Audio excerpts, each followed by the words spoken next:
야, 저기 장성택 일당들 끌려가는 거 보이지? 너도 저 꼴 나고 싶어? 귓가에 저승사자 같은 목소리가 파고들었다. 2013년 12월의 평양, 겉으로는 화려한 네온사인이 빛나고 있었지만 도시는 거대한 도축장처럼 피비린내가 진동했다.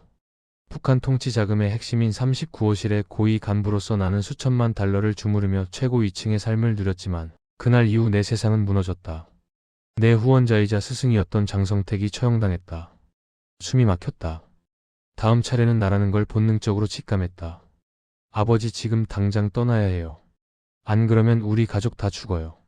누군가 옷소매를 거칠게 잡아챘다. 아들 현승이었다. 평양 외국어학원을 나오고 엘리트 코스를 밟던 아들의 눈에 생전 처음 보는 죽음의 공포가 서려 있었다. 나는 창밖을 보았다. 눈 덮인 평양 거리는 고요했지만 그 고요함 아래에는 수천 명의 밀고자가 숨어 있었다. 쩍쩍 얼어붙은 대동강 얼음이 갈라지는 소리가 마치 우리 가족의 목줄을 죄는 단두대 소리처럼 들려왔다. 번쩍. 그때였다. 우리 집 거실을 사정없이 후고 지나가는 서치라이트 불빛. 보이부 놈들이었다. 그들은 대답 대신 행동으로 우리를 압박했다. 나는 서랍 깊숙이 숨겨두었던 외국 여권과 달러 뭉치를 꺼냈다. 손끝이 파르르 떨렸다. 이 종이 뭉치들은 우리를 살릴 생명줄이 될 수도 있지만 들키는 순간 우리 가족 전체를 요독 수용소로 보내버릴 사형 선고장이 될 수도 있었다. 거기리 의장 동지, 잠시 검열이 있겠습니다. 문 여시지요. 현관문을 부술듯이 두드리는 소리가 났다. 차가운 금소금과 함께 들려오는 그 목소리는 이미 나를 범죄자로 낙인 찍고 있었다. 나는 아내와 딸의 손을 꽉 잡았다. 차가운 땀이 손바닥을 적셨다. 여기서 머뭇거리면 끝이다. 나는 10년 넘게 충성을 다했던 이 체제가 나를 사냥감으로 여기는 순간의 배신감을 억누르며 마지막 연기를 준비했다. 아니, 이게 누구십니까? 이 밤중에 무슨 결례입니까? 나는 오히려 문을 벌컥 열며 호통을 쳤다. 39호실 간부로서의 위험을 잃지 않아야 했다. 하지만 내 시선은 이미 복도 끝에 대기 중인 검은 코트의 사내들을 훑고 있었다. 그들의 품속에는 권총이 숨겨져 있었고 그들의 눈은 돈에 굶주린 늑대보다 더 잔인했다. 눅눅한 화약 냄새와 찬 바람이 집 안으로 들이닥쳤다. 동지, 요즘 장성택 일당과 연락한 적 없으시지요? 신분증과 통행증 다 내놓으십시오. 녀석들은 내 가슴팍을 밀치며 거실로 들이닥쳤다. 바닥에 흩어지는 가족 사진들. 내 평생을 바쳐 지켰던 공화국이 내 딸의 머리채를 잡아 올리는 짐승으로 변하는 건 한순간이었다. 나는 바닥에 떨어진 사진 속 내 환한 미소를 보며 깨달았다. 이제 공화국이 떠받들던 고위층 리정으로서의 삶은 끝났다. 이제 나는 살기 위해 배신자가 되어야 하고 살기 위해 유령이 되어야 한다.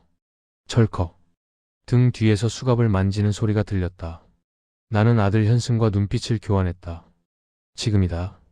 이 지옥 같은 평양을 탈출하지 못하면 우리 가족의 미래는 저 대동강 밑바닥에 처박히는 것뿐이다. 나는 품속에 숨긴 권총의 차가운 감촉을 느끼며 마지막 도박을 시작했다. 야리 의장 동지, 지금 어디 가시는 겁니까? 군인 하나가 차 앞 유리를 가로막으며 고래고래 소리를 질렀다. 평양 순환공항으로 향하는 마지막 검문소. 새벽 안개가 자욱한 도로는 금방이라도 귀신이 튀어나올 듯 음산했다.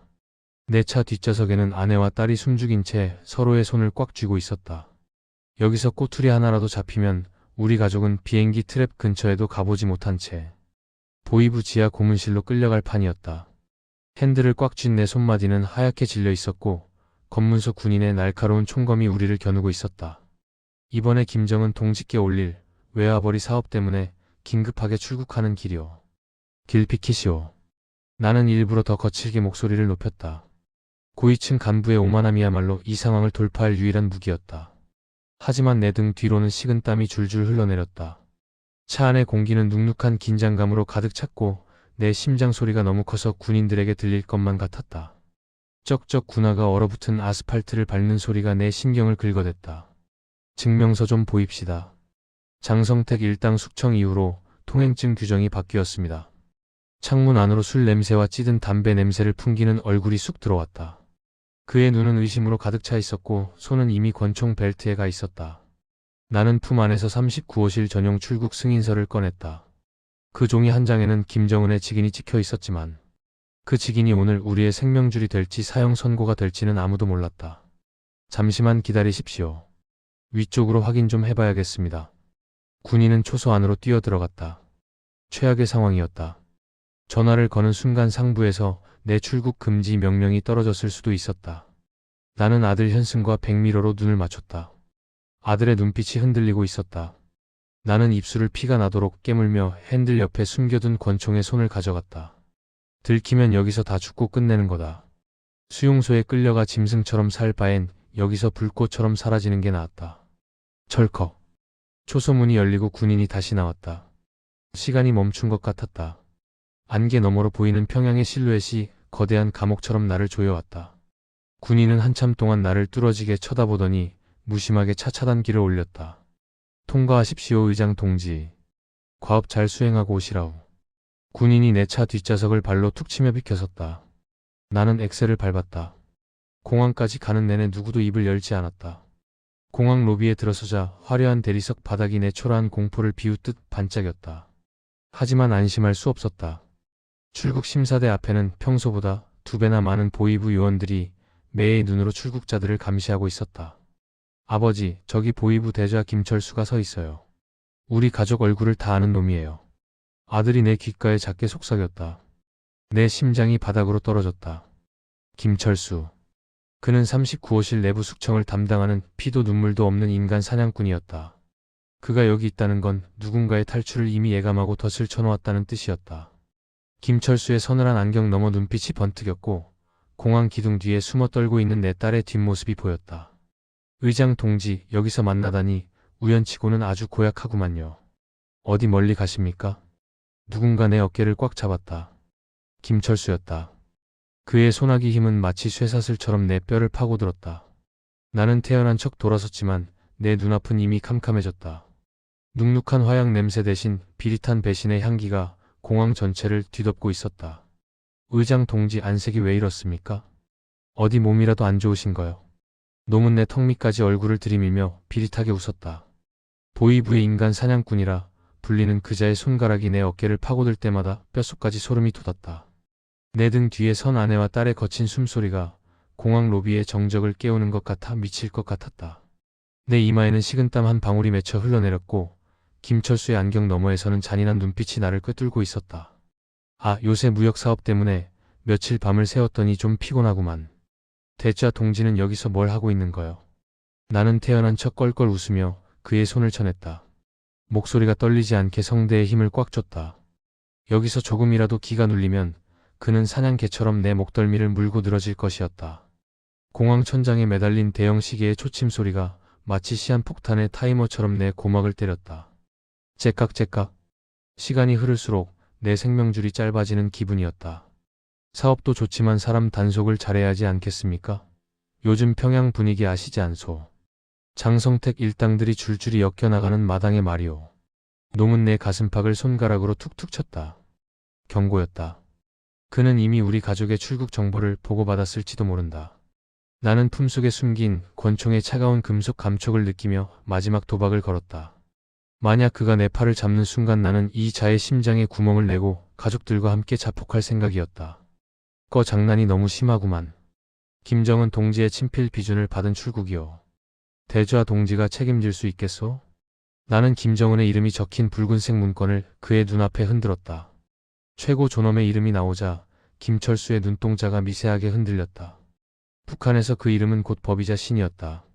그는 입술을 비틀며 뒤로 한 걸음 물러섰다.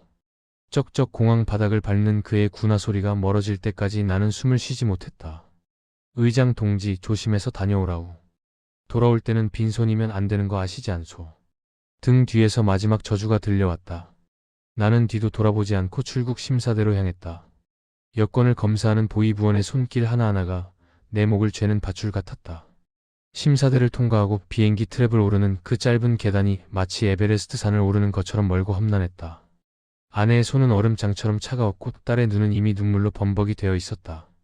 엔진 시동 걸렸습니다. 곧 이륙합니다. 기내 방송이 흘러나왔다. 비행기 엔진의 거대한 굉음이 공항 전체를 울렸다. 비행기가 활주로를 달리기 시작하자 내 몸이 좌석 깊숙이 파묻혔다. 창밖으로 멀어지는 평양의 회색 도시를 보며 나는 안도했다. 누군가 내 어깨를 가볍게 쳤다. 고려항공 승무원이었다. 그녀의 눈빛에는 여전히 감시자의 광채가 서려 있었다. 나는 그녀가 준 물 한 잔을 단숨에 들이켰다. 물에서 비릿한 피 냄새가 나는 것 같았다. 우리가 향하는 곳은 중국 대련이었다. 하지만 그곳은 시작일 뿐이었다.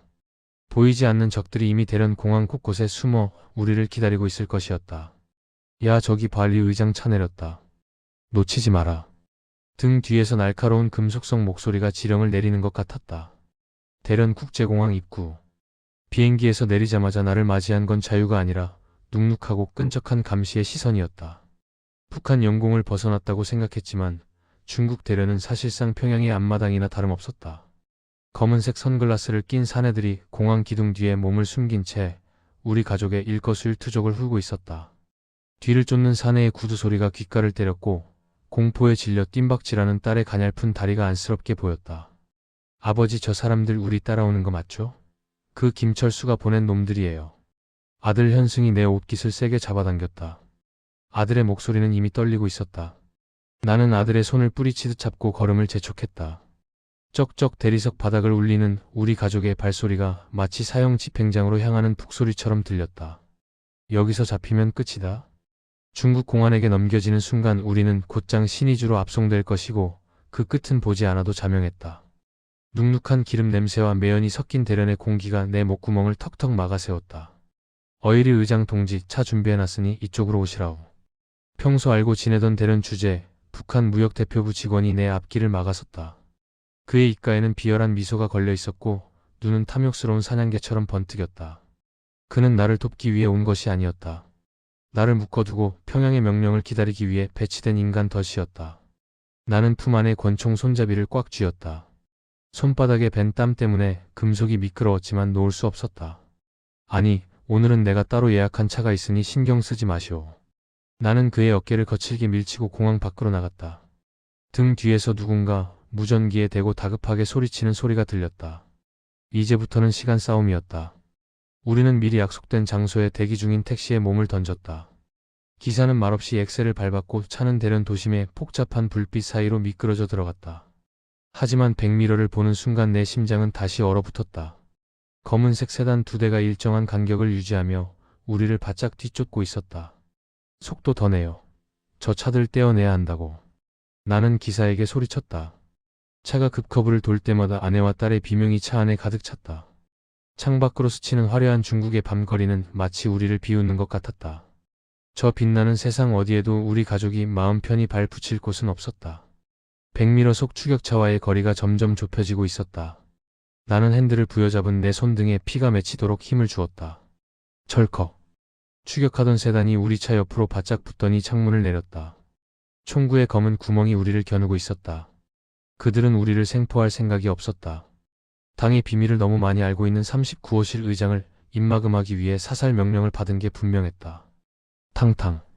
차 유리가 박살나며 파편이 내 뺨을 핥히었다. 통증은 느껴지지 않았다.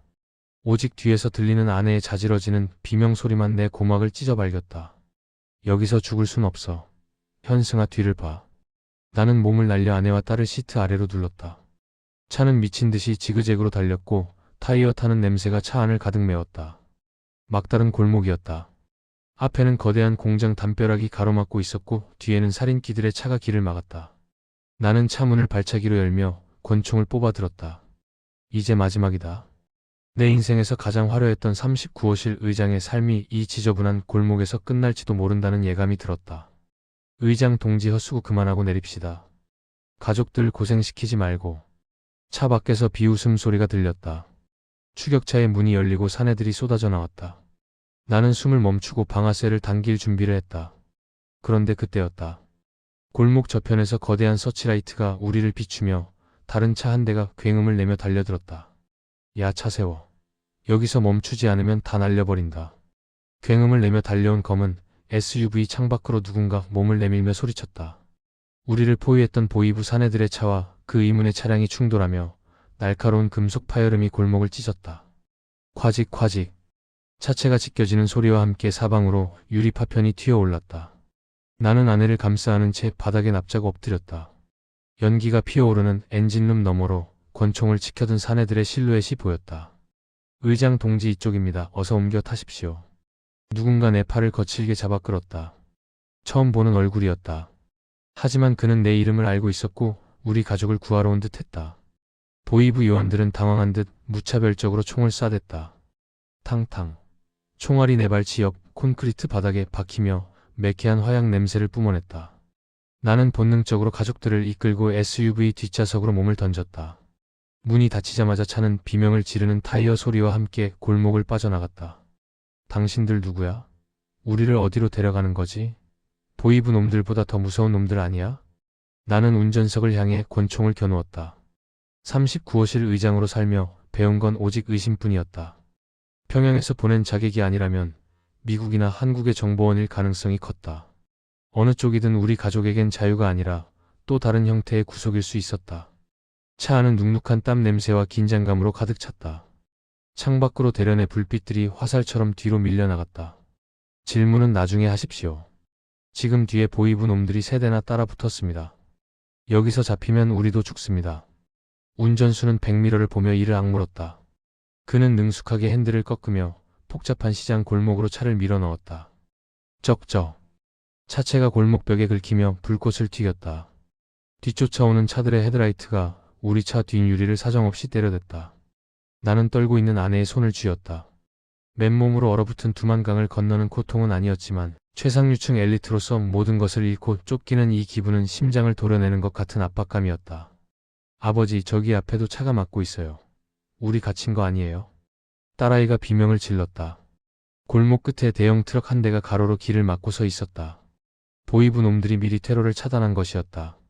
SUV 운전수는 속도를 줄이기는커녕 오히려 엑셀을 끝까지 밟았다.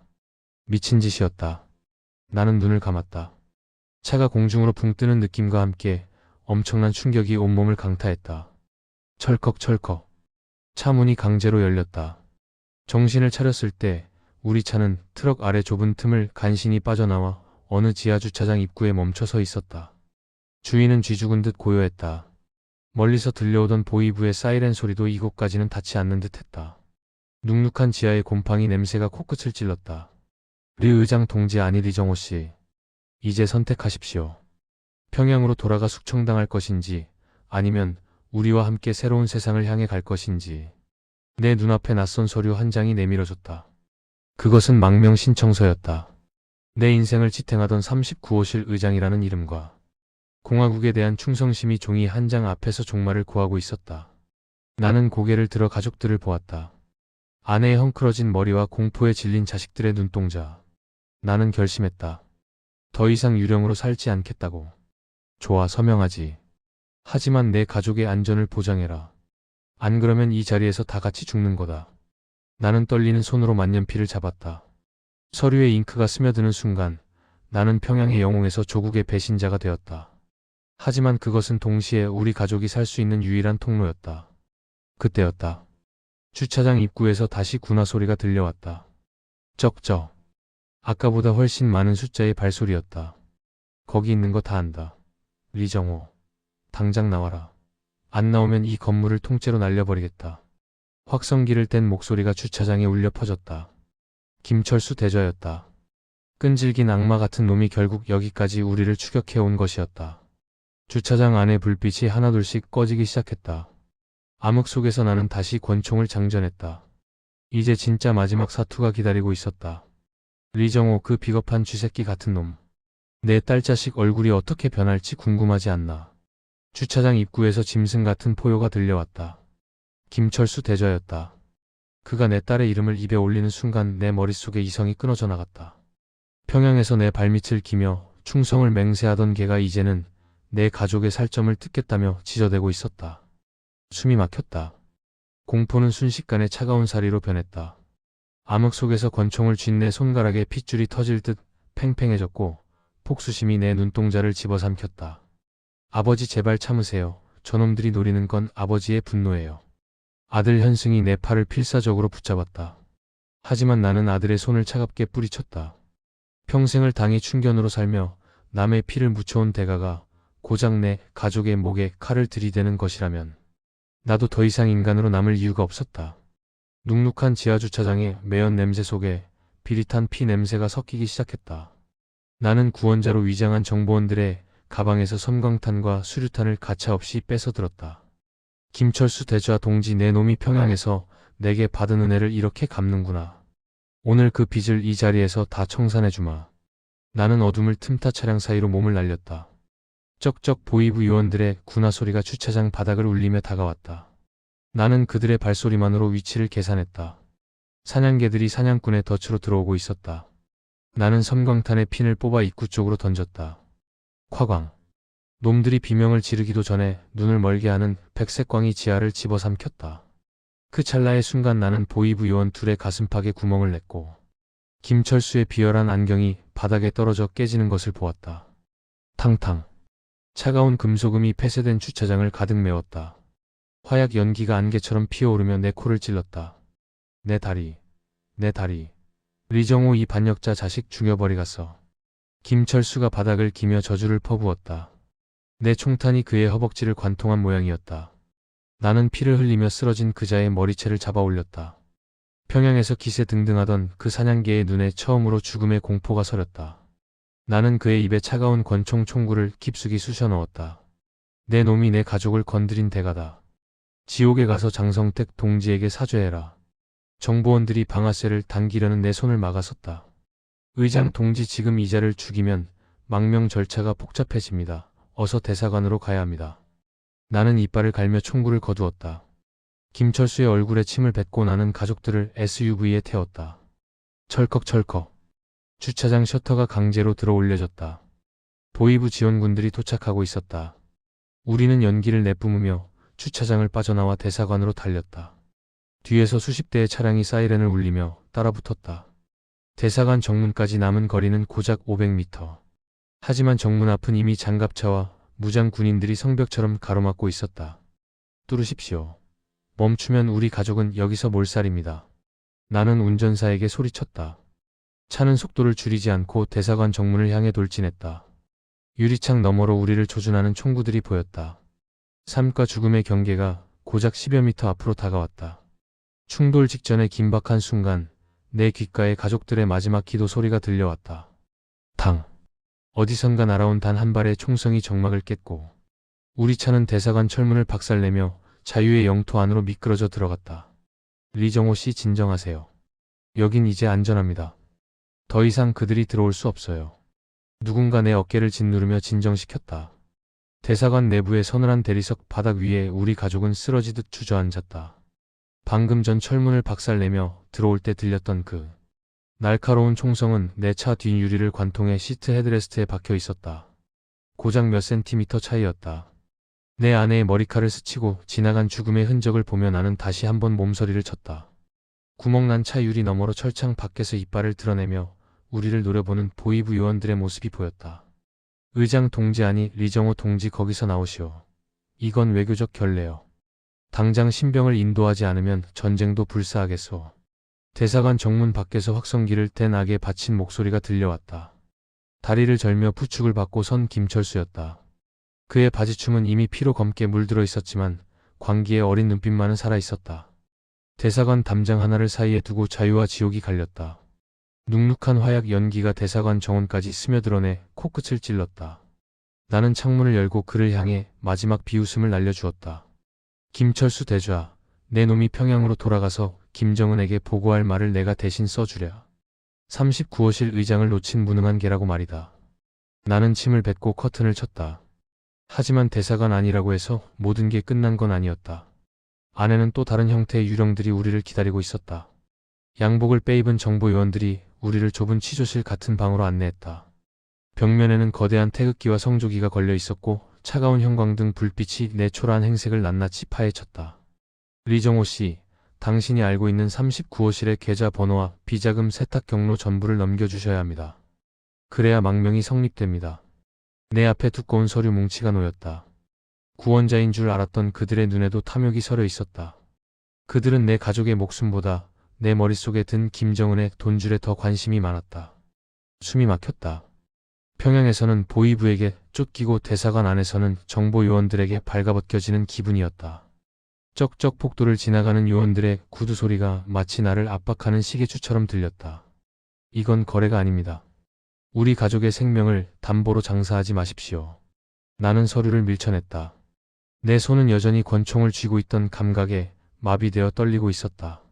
39호실 의장으로서 누렸던 부귀영화가 한순간에 휴지 조각이 된 것도 모자라 이제는 내 영혼까지 팔아야 하는 처지였다. 나는 결연한 눈빛으로 앞을 응시했다. 옆에서 두려움에 떨며 나를 바라보는 아내의 시선이 느껴졌다. 아버지, 그냥 다 말해주고 끝내요. 우리 이제 너무 지쳤어요. 딸아이가 내 소매를 붙잡고 울먹였다. 지옥 불속을 기어 나온다 한들 이보다 힘들었을까. 평양 최상층에서 떨어진 추락의 속도는 너무 빨라 내 정신을 아득하게 만들었다. 눅눅한 지하 주차장에 피 냄새와 대사관의 차가운 소독약 냄새가 섞여 내 머릿속을 헤집어 놓았다. 그때였다. 대사관 옥상에서 거대한 프로펠러 소리가 들려왔다. 콱콱콱콱. 옥상 헬기 착륙장에 신호가 떨어졌다. 우리를 제3국으로 이송할 헬기였다. 하지만 정문 밖 보이부 놈들이 휴대용 미사일을 준비하고 있다는 첩보가 들어왔다. 대사관을 나가는 순간 하늘 위에서 폭사할 수도 있는 절체절명의 상황이었다. 리정호 씨, 결정하십시오. 지금 이 헬기를 타지 않으면 보이부가 대사관 담장을 넘을 겁니다. 등 떠밀리듯 우리는 헬기로 향했다. 옥상으로 향하는 계단을 오를 때마다 심장이 터질 것 같았다. 헬기의 거센 바람이 내 머리카락을 짓눌렀고 저 멀리 지평선 너머로 우리를 추격해오던 붉은 노을이 피처럼 타오르고 있었다. 철컥. 헬기 문이 열렸다. 나는 가족들을 먼저 밀어넣고 마지막으로 뒤를 돌아보았다. 대사관 담장 밖에서 우리를 향해 총구를 겨누는 사내들의 실루엣이 보였다. 이제 진짜 이 땅을 떠난다. 하지만 그 순간 헬기 조종석에서 날카로운 경고음이 울려 퍼졌다. 라곤 당했습니다. 미사일이 우리를 겨누고 있어요. 전부 엎드려. 야, 미사일 온다. 전부 꽉 잡아. 헬기 기내의 정적을 찢어발기며 비명이 터져나왔다. 헬기가 옥상을 박차고 오르자마자 헬멧을 쓴 조종사의 손이 미친 듯이 조종관을 휘저었다. 콱콱콱콱. 프로펠러 소리가 고막을 찢는 가운데 헬기가 왼쪽으로 급격히 기울어졌다. 내 몸은 바닥으로 내동댕이 쳐졌고 이 아내와 딸은 서로를 붙잡고 비명을 질렀다. 헬기 창문 너머로 붉은 섬광이 꼬리를 물며 다가오고 있었고 공포로 일그러진 내 얼굴이 창에 비쳤다. B-, B-. 귓가에 경고음이 무한정 주입되는 것 같았다. 라곤 경고음이었다. 보이부 놈들이 대사관 인근 건물 옥상에서 휴대용 지대공 미사일을 발사한 것이 분명했다. 쩍쩍. 헬기 외벽에 무언가 부딪히는 소리가 들렸다. 파편이었다. 나는 바닥을 기어 딸의 몸을 내 품속에 가뒀다. 수많은 탈북자가 압록강이 살얼음을 밟을 때 느꼈던 공포보다 지금 이 하늘 위에서 느끼는 무력감이 1000배는 더 잔혹했다. 플레어 사출. 충격에 대비해. 다급한 외침과 함께 헬기 꼬리 부분에서 수십 개의 불꽃이 뿜어져 나왔다. 미사일을 유인하기 위한 기만책이었다. 콱광. 헬기 바로 뒤편에서 거대한 폭발이 일어났다. 그 충격파에 헬기가 종이 조각처럼 휘청거렸고 기내 전등이 깜빡이다가 꺼져버렸다. 암흑 속에서 비릿한 타는 냄새와 유압류 냄새가 섞여 들어왔다. 죽음이 헬기 문짝 바로 너머에서 입을 벌리고 우리를 기다리고 있었다. 의장 동지. 아니 아버지. 정신 차리세요. 우리 추락하는 거 아니죠? 아들 현승이 내 멱살을 잡고 흔들었다. 나는 어둠 속에서 아들의 눈을 보았다. 39호실 의장으로 살며 수많은 사람의 생사를 결정했던 내 손이 지금은 떨리는 자식의 손 하나 잡아주지 못하고 있었다. 나는 권총을 꽉 쥐었다. 만약 헬기가 추락해 보이부 놈들에게 잡히게 된다면 나는 내 손으로 가족들의 숨통을 끊고 나도 뒤를 따를 생각이었다. 그것이 사냥개들에게 산채로 뜯기는 것보다 나은 최후였다. 엔진 하나 나갔습니다. 고도 유지 안 돼요. 해안선까지만 버텨야 합니다. 조종석에서 절규하듯 보고가 들어왔다. 헬기는 한쪽으로 기운 채 비틀거리며 대련의 해안선을 향해 날아갔다. 창밖으로는 우리를 쫓는 보이부 요원들의 차량 전조등이 마치 굶주린 늑대의 눈동자처럼 길게 줄을 잇고 있었다. 눅눅한 화약 연기가 기내로 스며들어 숨을 쉴 때마다 가슴이 따가웠다. 나는 창밖을 향해 소리 없는 저주를 퍼부었다. 김정은, 김철수, 그리고 나를 배신한 조국. 저기 배 보입니다. 우리 측 구축함이에요. 희망 섞인 비명이 터져나왔다. 멀리 검은 바다 위에 거대한 철갑선 한 대가 서치라이트를 휘두르며 우리를 기다리고 있었다. 자유의 영토였다. 하지만 헬기는 이미 연기를 뿜으며 고도를 급격히 낮추고 있었다. 프로펠러 소리가 힘겹게 잦아들 때마다 내 심장도 멈추는 것 같았다. 비상 착륙합니다. 충격 방지 자세. 셋, 둘, 하나. 카운트다운과 함께 헬기는 갑판 위로 거칠게 처박혔다. 과직, 쇠와 쇠가 부딪히는 굉음과 함께 내 의식도 암전되었다. 정신을 차렸을 때 내 입안에는 비릿한 피맛이 가득했다. 나는 필사적으로 가족들의 이름을 불렀다. 철컥철컥. 헬기 문이 강제로 뜯겨나갔다. 눈부신 서치라이트 불빛 사이로 무장한 군인들이 쏟아져 들어왔다. 그들의 군복에는 북한의 오각별이 아닌 낯선 국기가 새겨져 있었다. 리정호 씨 무사합니까? 이제 괜찮습니다. 여기는 대한민국 해군 구축함입니다. 군인이 나를 일으켜 세우며 말했다. 대한민국. 죽기 전에는 절대 부를 수 없을 것 같았던 그 금기된 이름이 내 귓가에 도착했다. 나는 아내와 아이들이 살아있는 것을 확인하고 나서야 갑판 위에 대자로 뻗었다. 밤바다의 차가운 짠물이 내 뺨을 적셨다. 그것은 눈물이었는지 파도였는지 알 수 없었다. 의장 동지 안일이 선생님. 저기 보십시오. 마지막 손님입니다. 누군가 손가락으로 수평선을 가리켰다. 우리를 추격하던 북한 경비정 한 척이 구축함의 거대한 위용 앞에 멈춰 서서 분노의 사이렌만 울려대고 있었다. 나는 그들을 향해 피 묻은 손을 들어 올렸다. 작별이었다. 나의 과거와 나의 조국과 나의 악연들과의 마지막 인사였다. 하지만 구축함 내부로 옮겨지는 내 등 뒤로 영사의 차가운 목소리가 다시 들려왔다. 리 선생님, 이제 시작입니다. 당신이 가진 정보를 전부 내놓기 전까지는 진정한 자유는 없습니다. 아시겠습니까? 리정호 씨, 이제 눈 뜨세요. 대한민국 인천입니다. 누군가 내 어깨를 흔들며 잠을 깨웠다. 구축함의 좁은 선실에서 보낸 하룻밤은 평생보다 길었다. 눈을 뜨자마자 마주 앉건 창문 너머로 보이는 거대한 크레인들과 인천항의 회색빛 풍경이었다. 죽음을 각오하고 압록강을 건넜던 수많은 이들의 절박함과는 또 다른 무게가 내 어깨를 짓눌렀다. 나는 이제 39호실 의장이 아니라 모든 비밀을 털어놓아야만 생존을 보장받는 정보 자산에 불과했다. 거울에 비친 내 눈은 충혈되어 있었고 부두에는 검은색 세단 행렬이 대기하고 있었다. 아버지, 우리 정말 한국에 온 거예요? 저 사람들 우리 잡으러 온 거 아니죠? 딸이 내 옷자락을 붙잡았다. 딸의 목소리는 여전히 공포에 절어 있었다. 헬기에서 미사일을 피하던 그 지옥 같은 순간이 아이의 영혼을 갉아먹은 듯했다. 나는 딸의 머리를 쓰다듬으며 아무 말도 할 수 없었다. 눅눅한 바닷바람과 비릿한 소금기가 섞인 공기가 선실 안으로 밀려 들어왔다. 쩍쩍 군화 소리를 내며 다가오는 한국 요원들의 걸음걸이는 북한 보이부만큼이나 절도 있고 차가웠다. 리 선생님, 가족분들은 별도의 안전 가옥으로 모실 겁니다. 선생님은 저희와 함께 가셔야 합니다. 요원들이 나를 가족들과 떼어놓으려 했다. 아내의 눈동자가 흔들렸다. 평양을 떠난 이후 단 한순간도 떨어지지 않았던 우리였다. 하지만 이곳의 규칙은 단호했다. 나는 가족들을 안심시키며 차에 올랐다. 차창 밖으로 보이는 한국의 풍경은 내가 평양에서 선전 영화로 보던 모습과는 차원이 달랐다. 빽빽한 고층 빌딩과 끝도 없이 이어지는 자동차의 행렬. 그 화려함이 오히려 나를 더 외롭게 만들었다. 여기가 리 선생님이 당분간 머무실 곳입니다. 이제 김정은의 비자금 지도를 보여주시죠. 내 앞에 커다란 노트북과 백지 몇 장이 던져졌다. 국정원 안가의 취조실은 대단히 깨끗했지만 숨이 막히는 압박감은 보이부 취조실 못지않았다. 내 앞에 놓인 빈 종이와 펜을 쥐고 망설이는 내 손등의 흉터가 유난히 도드라져 보였다. 내가 입을 여는 순간 평양에 남겨진 내 친척들과 동료들은 숙청의 피바람을 맞을 것이다. 하지만 내가 입을 닫는 순간 내 가족의 자유는 신기루처럼 사라질 판이었다. 이 계좌들은 오스트리아와 스위스에 분산되어 있습니다. 비밀번호는 나만 합니다. 마치 누군가 내 입을 강제로 여는 것 같았다. 내 목소리는 갈라져 있었다. 나는 펜을 들어 하나씩 적어 내려갔다. 수천억 원에 달하는 김정은의 통치 자금 세탁 경로가 내 손끝에서 낱낱이 파헤쳐졌다.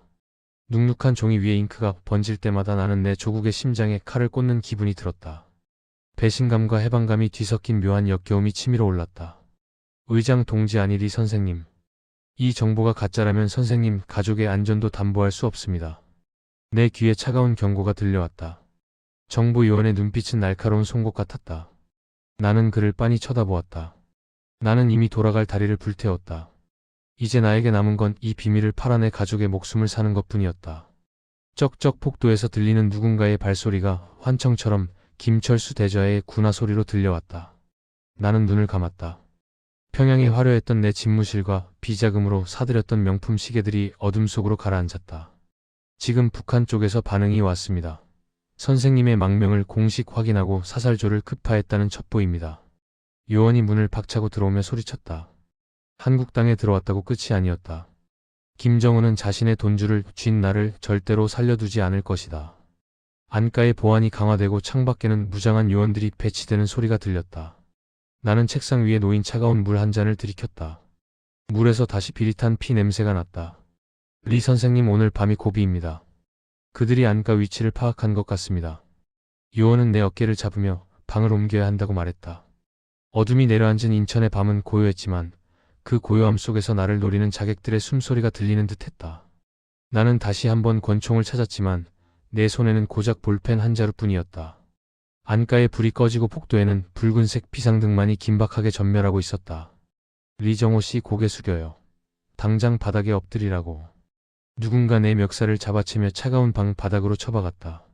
안가의 유리창이 날카로운 파열음과 함께 박살나며 거실 안으로 쏟아져 들어왔다. 쨍그랑. 39호실 의장이라는 화려한 이름표를 떼고 남한에 도착한 지 불과 며칠 만에 김정은이 보낸 암살조의 총구가 내 심장을 정조준하고 있었다. 바닥에 흩어진 유리 파편 위로 공포 섞인 내 눈동자가 비쳤고 어둠 속에서 암살자의 서슬퍼런 대검이 번뜩였다. 탕, 탕. 내 머리 위로 응사 소리가 들렸다. 국정원 요원들과 북한 암살조 사이의 교전이 안가 복도를 피로 물들였다. 눅눅한 화약 연기와 매캐한 먼지가 폐부를 찔렀다. 나는 바닥을 기어 아내와 아이들이 숨어있는 방으로 향했다. 그토록 수많은 사람들이 넘었던 압록강도, 내가 날아온 미사일의 숲도 결국 이 순간을 위한 전주곡이었을까. 죽음은 장소를 가리지 않고 나를 쫓아왔다. 쩍쩍. 구두 소리가 들릴 때마다 나는 내 심장이 멈추는 환각을 느꼈다. 상황 종료되었습니다. 리 선생님, 무사하십니까? 누군가 내 어깨를 흔들었다. 암살조는 제압되었지만 내 마음속의 전쟁은 이제 시작이었다. 나는 거울 속에 비친 내 모습을 보았다. 평양에서 수천만 달러를 주무르던 권력자의 모습은 온데간데 없고 그저 살고 싶어 발버둥치는 한 명의 인간만 남아있었다. 나는 깨달았다. 내가 가진 비밀을 털어놓는 것만으로는 진정한 자유를 얻을 수 없다는 것을. 나는 숨어 지내는 유령이 아니라 세상을 깨우는 목소리가 되기로 결심했다. 안녕하십니까? 저는 전 노동당 39호실 고위 간부 리정호입니다. 나는 전 세계 외신 기자들이 모인 연단 앞으로 이끌려 나갔다.